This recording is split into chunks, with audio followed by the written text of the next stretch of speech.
two-pronged question about what's fair and not fair game in presidential campaigns.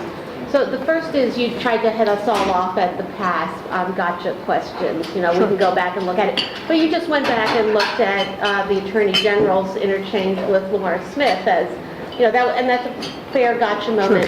Sure. So what is fair to go back and ask you about in your record, and what do you sort of dismiss as a gotcha? And then my second is prompted in part by the conversation about your past, about the Tiffany's account, and also by Governor Daniels' decision not to run.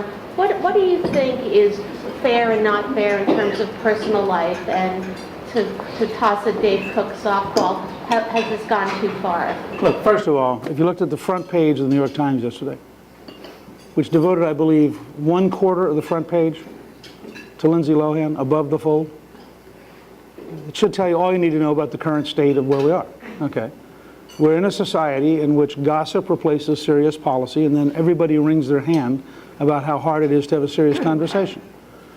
And by definition, if you run for president, anything is on the table. Ask Grover Cleveland. Ask Andrew Jackson. Anything is on the table. I accept that. But I don't have to participate in the conversation.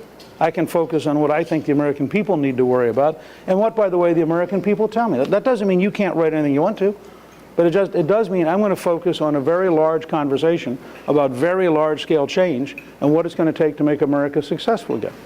Second, on the Tiffany's thing, I'm totally mystified. I owe no personal debts. None. Calista and I have paid off our house, we paid off our cars, we run 4 small businesses, we happen to be successful. We reported accurately what we were doing. It's all after-tax income, none of it is public money. I mean, if Obama followed our pattern of fiscal responsibility, the United States would currently be running a surplus and be buying back debt from the Chinese. So, fine, I'm happy to say I love my wife, we love many of our family and friends. We try to be very good to a range of people. God has been very good to us. We have been very successful the last 12 years. You know, as an Army brat who was a college teacher and then served in Congress, I mean, it's been fun to be in free enterprise and to go out and to be able to make money and hire people and create jobs. The opposite of the Obama model of the world. We actually were creating jobs, putting people to work. That's the world I favor.